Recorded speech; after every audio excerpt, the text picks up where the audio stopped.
14ª aula de psicanálise. Hoje nós vamos falar além do princípio do prazer ou pulsão de vida e pulsão de morte. Esse texto de Freud, de 1920, é um texto muito marcante na história da psicanálise e na trajetória de Freud, porque ele vai começar a introduzir de uma forma um pouco mais consistente algumas questões e noções de que vão se tornar mais relevantes mais para frente. Esse texto é interessante porque no ano de 2020 foi muito marcante para o mundo, né? Eu iria dizer para o Brasil, mas para o mundo, devido à pandemia. E foi justamente no ano de 2020 que esse texto completou 100 anos. E esse texto ele surgiu após a Primeira Guerra Mundial. E assim como a Primeira Guerra deixou muitos traumas, não é diferente em relação à pandemia. A primeira compulsão que Freud percebeu ao longo dos seus estudos e análises foi a compulsão de vida. Eu já falei em algumas aulas que quando o bebê nasce, ele tem ali então um impulso do instinto. E ele chora e logo após a mãe introduzir o peito, acontece que deixa de ser um instinto e passa a ser uma pulsão. Isso quer dizer que por mais que ele não esteja com fome, ele vai querer mamar a si mesmo porque ele sente prazer nessa região. E Freud chamou essa fase de fase oral. Então, foi a primeira pulsão que Freud descobriu através das análises, através dos estudos. Pulsão de vida ou compulsão de vida. E depois ele descobriu a compulsão de morte ou pulsão de morte. Quando a gente fala de pulsão, a gente fala sobre uma força motora que nos move. E essa força motora, tanto para a compulsão de vida como para a compulsão de morte, faz com que a gente se mova de forma inconsciente. Isto é, em relação à compulsão de morte, é muito mais inconsciente. Em relação à compulsão de vida, é de forma consciente. A compulsão de vida faz com que você se levante, que você sonhe, que você crie. Já a compulsão de morte é completamente o contrário. A compulsão de morte, ela é comparada quando a pessoa está acordando, que ela não tem vontade de se levantar, ela tem vontade de ficar ali na cama. Conforme diz o Bani, na primeira teoria, a pulsão se define em função de alguns conceitos. Primeiro, fonte. Isso quer dizer que essa pulsão, ela mexe com o orgânico. Conforme diz aí, órgão, parte do corpo de onde provém. Então, essa energia que nos move, ela é biológica. A segunda, alvo. Para onde vai? Isso quer dizer que essa energia nos move. Objetivo. Para onde é transferido a pulsão do depósito de descarga? Temos a pressão, acúmulo de pulsões que causam incômodo, força, quantidade de energia e finalidade. Isso quer dizer o quê? Que há uma energia gerada pelo nosso organismo que nos move em direção a um objeto. E é bem verdade que esse objeto, ele não existe. Isso quer dizer que nós nunca vamos nos satisfazer. As duas porções não agem de forma isolada, elas agem em conjunto. Isso quer dizer que a mesma pulsão de vida que nos faz criar, viver um relacionamento, sonhar, projetar, ela pode se transformar em pulsão de morte. A pulsão de vida que nos faz levantar para viajar para um determinado país ou que nos faz iniciar um novo relacionamento, também há ali a pulsão de morte. Isso quer dizer que nem tudo vai nos dar prazer. Nós viajamos, iniciamos um negócio, iniciamos um novo relacionamento, mas nem sempre isso vai culminar em prazer. Talvez culmine em desprazer. Por quê? A pulsão de vida e pulsão de morte agem em conjunto. Às vezes a pulsão de vida te leva para a morte. Eu quero viver, eu quero curtir. Esse eu quero viver, eu quero curtir, pulsão de vida. Mas talvez te leve a lugares que vai te levar para a morte, para a decepção, tristeza, desprazer. Então há duas pulsões dentro de nós. Freud encontrou um jeito para explicar a compulsão de morte, falando sobre repetição. Esse movimento, aparentemente sem sentido, de um neurótico, que às vezes volta ao trauma. Como que ele volta aos traumas? Através dos sonhos, lembranças. Ele chamou de compulsão de morte. Essa força que dá a ideia de repetição compulsiva e a volta ao estado inorgânico de calma e ausência de tensão de vida diz respeito ao ego, ao erótico. Está associado diretamente ao amor, à sexualidade e à busca pelo prazer da vida. Pode ser visto como a força do tesão nos seres humanos. Então, nós temos as duas compulsões ou pulsões, tanto para a vida como para a morte. E temos prazer nos dois. Freud observou que os soldados, após a Primeira Guerra Mundial, estavam sonhando que estavam lá. E foi aí que Freud começou a se perguntar o porquê o sujeito torna a um momento tão traumático para reviver aquele sofrimento. Então é um desejo de retornar a um ponto de fixação para descarregar tudo que ficou em excesso. O ponto de fixação faz com que a pessoa repita e não consiga elaborar. E a gente já falou sobre essa questão do ponto de fixação. O ponto de fixação é o ponto que a pessoa teve um trauma quando criança. E se a pessoa quer voltar a ter uma experiência que lhe fez mal, ele não quer voltar por causa dessa experiência, ele quer voltar por causa do ponto de fixação. E todos nós temos um ponto de fixação, porque é bem verdade que a gente sempre está esperando mais do outro e nem sempre o outro pode dar.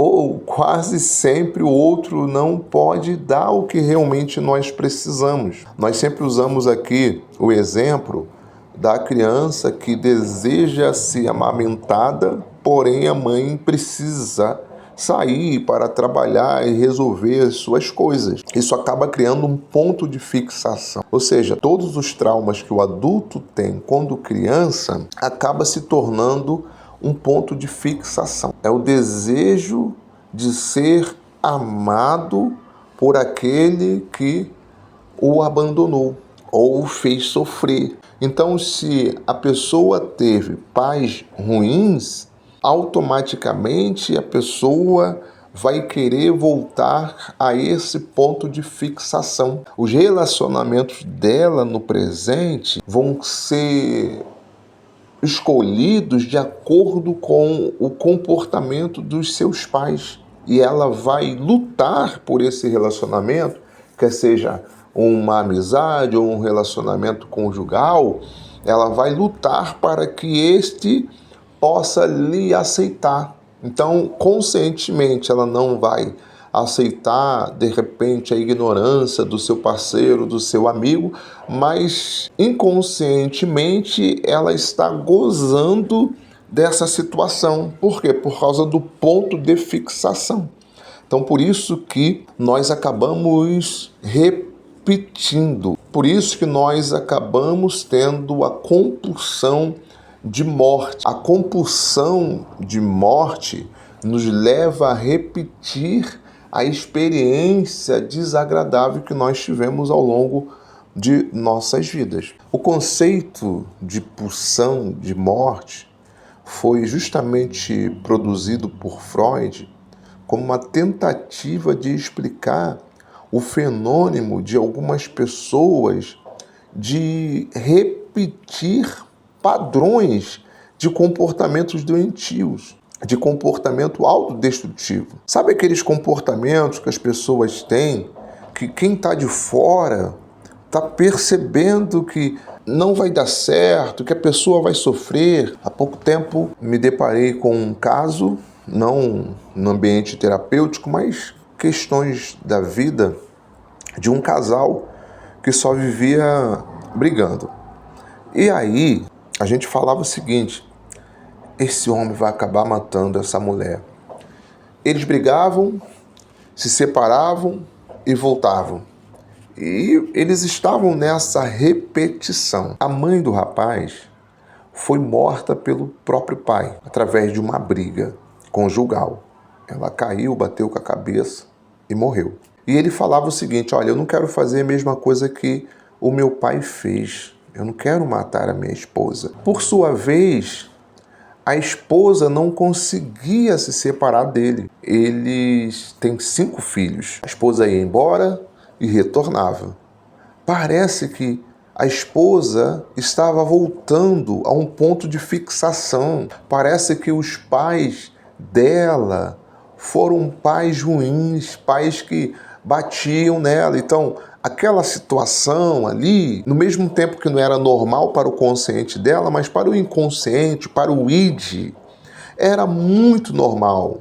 O id estava gozando daquela situação. Tá vendo a compulsão de morte? Num dado dia, o rapaz agrediu ela novamente, e aí eu já não sei o que aconteceu, que parece que o irmão dela estava passando e acabou tirando a vida do esposo dela. Ou seja, aconteceu completamente o contrário do que a gente imaginava. A gente imaginava que ele mataria ela, mas acaba que ele morreu por causa dessa situação.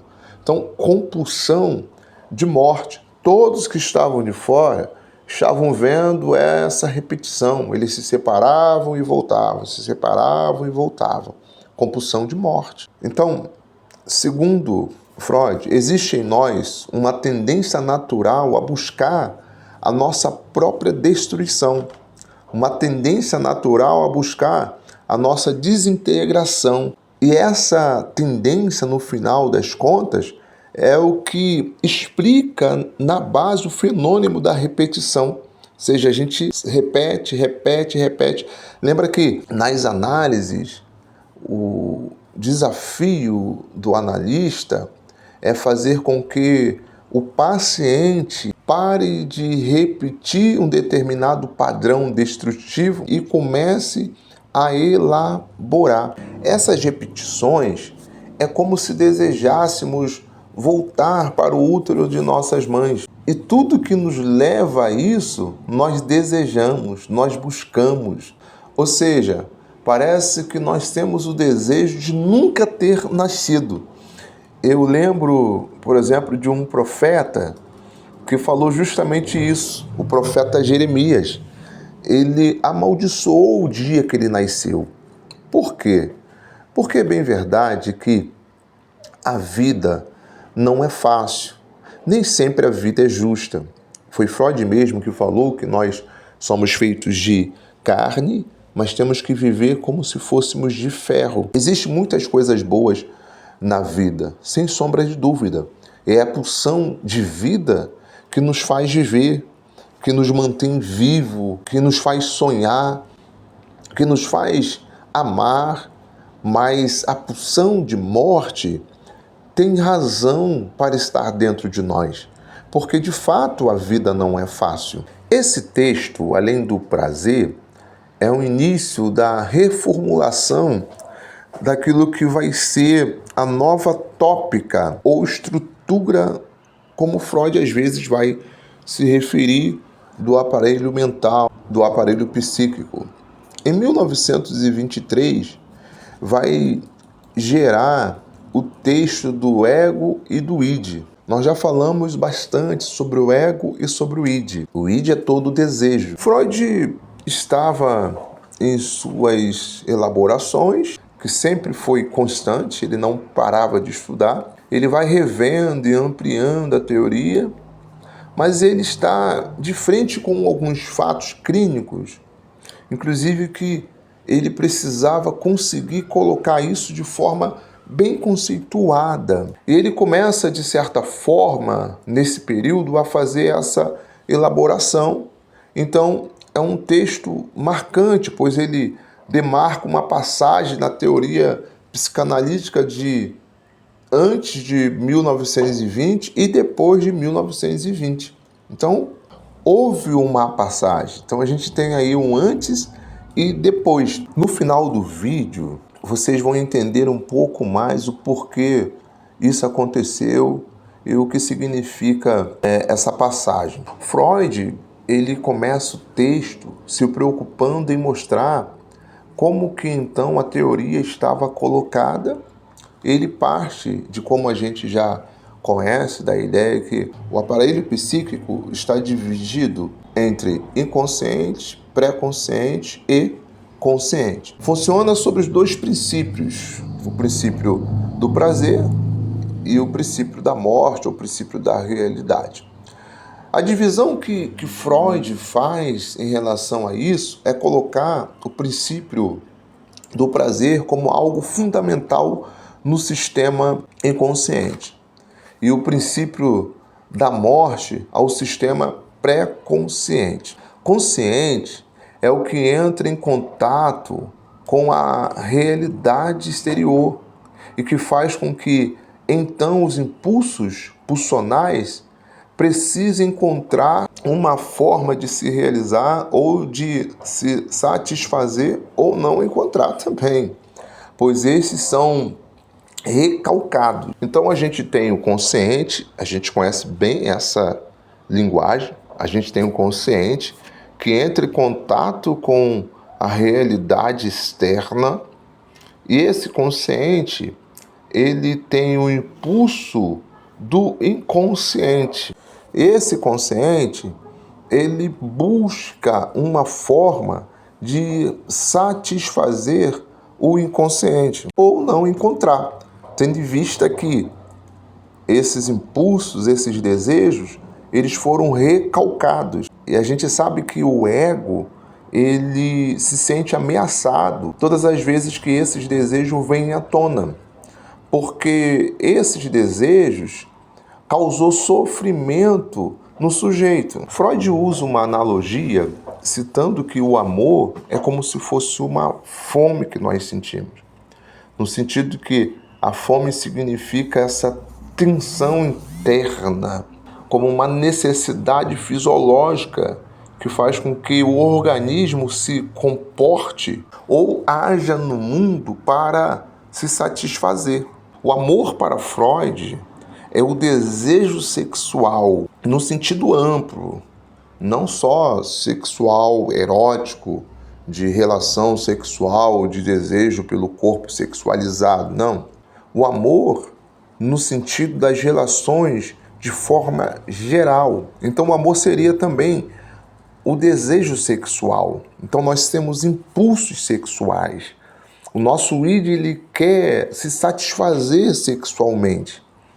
E repito aqui, não nos esfregar da genitária, mas em relação aos nossos relacionamentos que nós tivemos quando criança, principalmente com os nossos pais. Essa excitação interna, essa tensão que cresce até um certo ponto, então encontra algumas satisfações e às vezes não.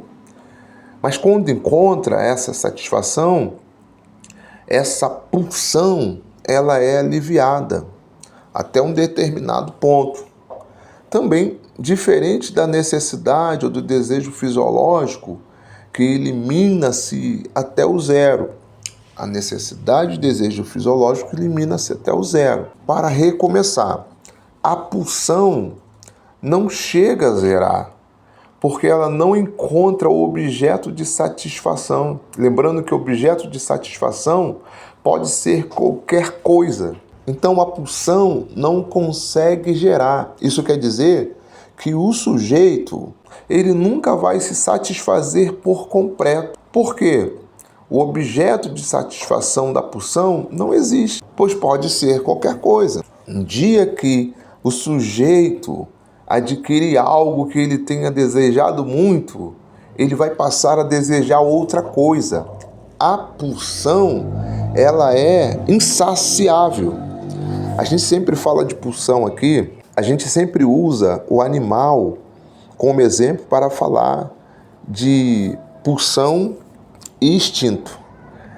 A gente sabe que o leão, ele só caça quando realmente ele tem necessidade de caçar, quando realmente ele está com fome. Eu já cansei de ver vídeos da presa estar bem perto do leão e ele não fazer nada. Mas por quê? Porque ele não está com fome. Já o homem é diferente. Quanto mais ele tem, mais ele quer. Então a pulsão, ela nunca zera. Ela é insaciável. Por isso que quando nós não conseguimos elaborar as questões de nossas vidas, as fixações, os traumas que nós tivemos na infância, acontece que nós vivemos num ciclo de repetição. O que isso quer dizer? Sabe aquela pessoa que sai de um relacionamento tóxico e o desejo dela é não entrar em outro relacionamento tóxico? Sendo que acontece que, pelas escolhas dela, de forma inconsciente, ela acaba escolhendo um outro parceiro tóxico. Por que ela escolheu esse parceiro tóxico? Foi o id dela. Então, quando nós não temos ciência disso, acontece que nós ficamos nessa repetição, nessa compulsão de morte.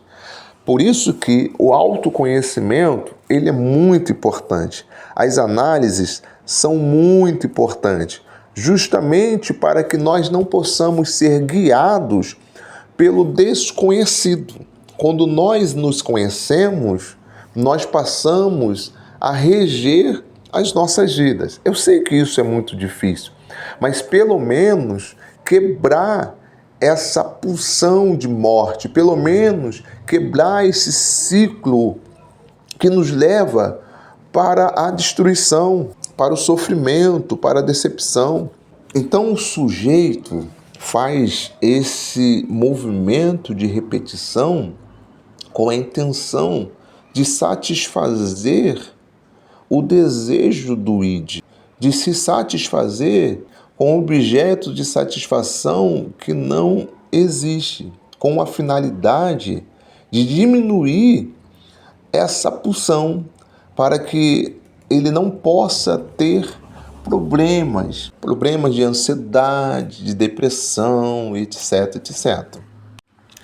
Então, Freud ele falou que o sentido do sofrimento do neurótico pode ser entendido dentro de uma vertente como um aumento exagerado dessa tensão interna. Então ele vai dizer que aí tem esse princípio do prazer. Então a tendência é sempre que aumentando a pulsão ou tensão, é preciso que ela seja novamente diminuída. Lembrando que nunca vai zerar, porque nós não conseguimos zerar a nossa pulsão. Então, basicamente, é isso. Nós, então, passamos a vida toda buscando os nossos objetos de desejo para encontrar a satisfação que a gente chama de prazer que foge. A gente nunca consegue se satisfazer. Por exemplo, o transtorno do estresse pós-traumático teria a ver com o sofrimento, com os sintomas gerados e desencadeados a partir de eventos muito intensos, como, por exemplo, guerras, acidentes graves, enfim, acontecimento muito intenso. Então, Freud fala que é o que está presente aí e é o que chama de susto. Interessante porque, então, esse susto é como se o organismo, o sujeito, a psique, não estivesse preparada para tal acontecimento. Então ele é tomado de surpresa. Freud ele falou que o que prepara o nosso aparelho psíquico é a angústia. Quando nós não sentimos a angústia, automaticamente nós somos surpreendidos. E sendo surpreendidos, nós sofremos um determinado trauma. É aí que nascem as fixações. E por isso a neurose traumática é desenvolvida. E as pessoas que sofrem, e elas automaticamente são traumatizadas, e Freud estava percebendo que essas pessoas estavam sonhando para repetir o que elas viveram no passado. Então Freud ele sacou que nós não temos pulsão só para a vida, mas pulsão para a morte também. Só ressaltando aqui que a gente entende o seguinte, que por muitas preocupações vêm-se os sonhos. É normal você sonhar quando você se encontra preocupado com alguma coisa, mas nem todos os sonhos são referentes a preocupações. Um sonho pode ser uma revelação de Deus para quem acredita, ou pode ser um desejo recalcado que o id está jogando para cima, é o retorno do recalcado, e ele está sonhando ali. E o ego não permite que esse sonho ele fique por muito tempo em nossa consciência. Não sei se vocês têm a experiência de sonhar e logo ao acordar, se esquecer do sonho e ter que fazer um esforço para lembrar do sonho. Ao passar do dia, o sonho ele vai se apagando. Por quê? Isso é uma defesa do nosso ego. Porque o que o id está tentando colocar para fora é perigoso para o ego. Então, por isso que ele trava. Mas o id ele se satisfaz dessa maneira, através dos sonhos. Esse texto que Freud escreveu, ele está falando ali de 1920, a Primeira Guerra Mundial tinha acabado de encerrar, a famosa Guerra das Trincheiras e tudo que causou na Europa. Então Freud ele coloca em questão a dominância do princípio do prazer. Então ele se pergunta por que se repete algo que não é do campo do prazer. Porque até então, até 1920, para Freud, todos os sonhos era a pulsão do prazer, mas a partir do momento que ele está cuidando daqueles neuróticos pós-guerra e estes estão sonhando como se estivesse na guerra, Freud ele começou a perceber que os sonhos eles não são só pulsão de vida, mas sim pulsão de morte. E aí Freud ele traz uma observação que é muito famosa na psicanálise, que é conhecida como o jogo do Forstda, é uma palavra em alemão, e tem a ver com a observação do seu neto de um ano e meio. Freud observou muito como o seu neto brincava com os brinquedos. Ele jogava os brinquedos para longe de sua vista. Ele sempre brincava assim. Apesar dele gostar muito dos brinquedos, mas ele pegava e jogava aqueles brinquedos para longe de sua visão. E aí Freud perguntou qual seria o prazer que o bebê tinha, mesmo gostando do brinquedo, joga o brinquedo para longe. Freud faz essa pergunta, e principalmente quando ele observou o seu neto fazendo um jogo no berço dele, em que ele estava com um carretel de madeira e uma linha que amarrava ali no carretel, e que o neto pegava aquele carretel e jogava para bem longe da vista dele, da visão dele, e depois então puxava o carretel de volta, fazendo aquelas brincadeiras, aqueles sons que os bebês faz, oi, oi, oi. E ele repetia isso, jogava o carretel longe das vistas dele e depois ia puxando aquele carretel. Freud foi observando isso e Freud ele observou para o significante daquele gesto do bebê. Quando o bebê jogava aquele carretel para longe, aquele carretel simbolizava a mãe dele, que tinha que deixá-lo para fazer as suas coisas. Por esse motivo, obviamente, não tinha como ela ficar presente o tempo todo ali com a criança. Mas o significante do jogar aquele carretel é justamente a mãe que tinha que sair para resolver as suas coisas. Esse jogar do carretel e depois ele puxar, na cabeça da criança, ela estava mudando de posição, porque até então a posição da criança é uma posição de passividade. E a criança, com esse gesto, estava mudando de posição. É como se a criança estivesse dominando aquela situação. É como se ela fizesse a mãe desaparecer e depois fizesse ela aparecer.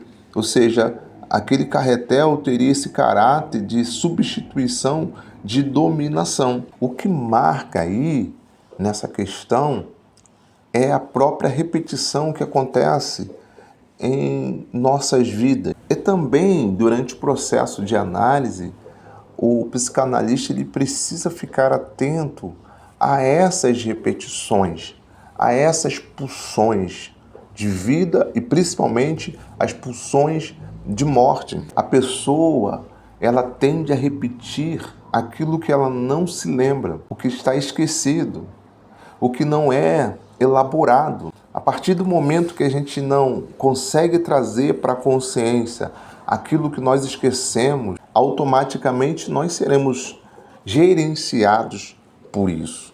Por isso a importância das análises. Elaborar. O que não é elaborado tende a se repetir na vida pessoal. E é isso que Freud vai perceber na medida em que ele vai analisando. Ele está percebendo que alguns padrões de comportamentos acabam se repetindo,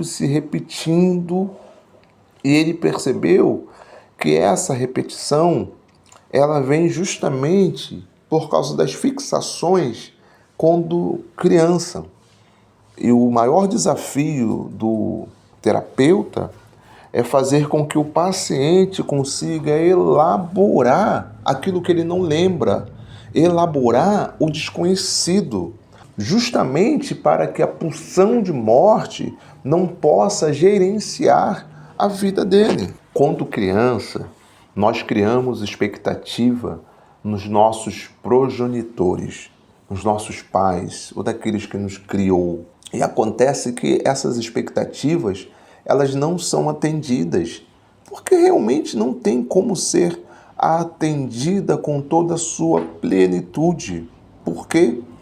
Porque nós temos pulsão por um objeto que não existe. No dia que nós falarmos assim, agora eu estou satisfeito, é bem verdade que logo, logo nós vamos desejar outra coisa e nós nunca vamos nos satisfazer. A gente percebe as pessoas buscando de forma repetitiva situações ativamente que elas estarão sobre determinadas situações extremamente desprazerosas, mas elas continuam buscando isso. Elas não sabem dizer o porquê elas buscam ativamente situações que vão fazer elas sofrerem. O que está por trás disso? O que está por trás disso são as fixações que nós criamos na infância. Por exemplo, se eu tive pais que só viviam me batendo, me abandonando, aí eu cresço, mas aquele ponto de fixação continua. Aqueles que deveriam me amar, me abraçar, me acolher, me batiam, me maltratavam.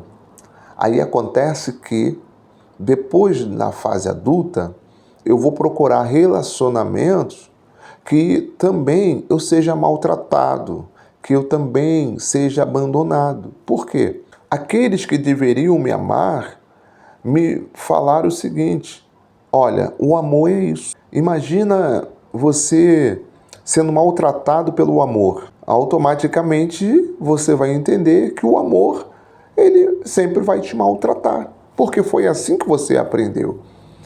E quando você se relaciona com uma pessoa que seja boa, que não te maltrate, que não te abandone, você se sente estranho, porque não foi isso que você aprendeu. Você aprendeu que o amor abandona, o amor maltrata. Então, isso é um ponto de fixação. E é por isso que o ser humano ele tem essa pulsão de morte.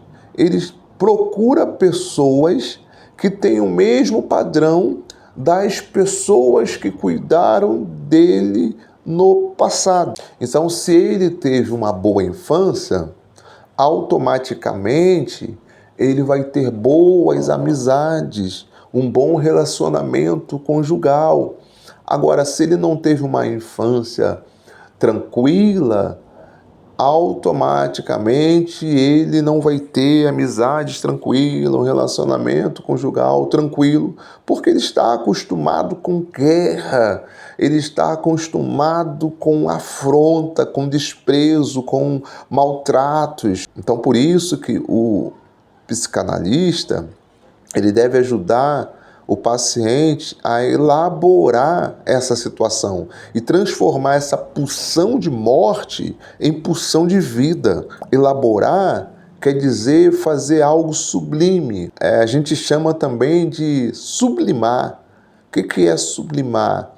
É fazer algo sublime. É fazer algo que a pessoa pegue toda aquela experiência ruim, todos aqueles traumas que ela teve e transforma isso em combustível para continuar vivendo, transforma isso numa ONG, transforma isso num programa para ajudar outras pessoas. Então, por mais que seja desprazeroso, a pessoa ela vai procurar reviver o seu passado, o seu trauma. As pessoas estão passivamente no sentido de que não é uma escolha, nem percebe que isso faz com que ela escolha justamente as situações e os laços em que isso vai se repetir. Isso não é difícil de perceber. Muitas pessoas nas relações amorosas, conforme eu já falei aqui, mesmo que uma pessoa termine uma relação, ela acaba começando outra, com a esperança de viver novas experiências, de viver uma vida tranquila, mas acaba entrando em um relacionamento tóxico. Por quê? Porque a pessoa acaba escolhendo o seu cônjuge de acordo com as características do id dela. Mas por que isso? Porque a pessoa ela está precisando de tratamento. A pessoa está doente. Então a função do analista é chegar justamente nesse ponto, trazer à existência o esquecido, para que o paciente possa elaborar, para que o paciente possa sublimar e viver uma vida de qualidade, onde ele esteja no controle e não mais ele seja controlado pelo desconhecido. Então é isso, gente, nós vamos ficando por aqui, mas só ressaltando um pouco mais. Eu estava tratando de uma paciente e essa paciente apanhou do seu companheiro e o companheiro acabou indo embora. Na realidade, seria o segundo casamento dela. E todos ficaram muito assustados com essa situação, inclusive o filho dela, que é bem novo. E ela falou o seguinte para mim: poxa, pior que eu gosto dele. E como falar para essa pessoa que ela está repetindo um comportamento? Porque o ex-esposo dela também maltratava ela. E ela se sentia muito confortável com o ex-esposo dela. E os pais dela também maltratavam dela. Tá vendo a repetição? Por que ela acha normal ser maltratada pelo esposo? Porque foi maltratada pelos pais. Então ela tem um ponto de fixação. Ela está numa repetição, a pulsão de morte. Isso realmente, literalmente, pode levar ela à morte. Então, de forma resumida, o que nós podemos aprender com essa aula? Que Freud ele estudou, analisou e chegou nessa conclusão que existem duas pulsões dentro de nós. E segundo Freud, nós já nascemos com essas pulsões. E através dessa aula, através das análises, nós aprendemos a trazer para o consciente o desconhecido, para que nós não possamos andar em ciclo, para que nós não possamos ser gerenciados pelo desconhecido. E esse é o desafio do psicanalista, fazer com que o paciente ele possa trazer para a consciência aquilo que é desconhecido e ele possa elaborar para que possa ter uma vida de qualidade, para que ele possa ser senhor da vida dele. Isso é muito difícil, porém, com muito trabalho, bastante análises, qualquer um consegue realmente ter uma vida de qualidade. Então é isso aí, até a próxima aula, fique com Deus.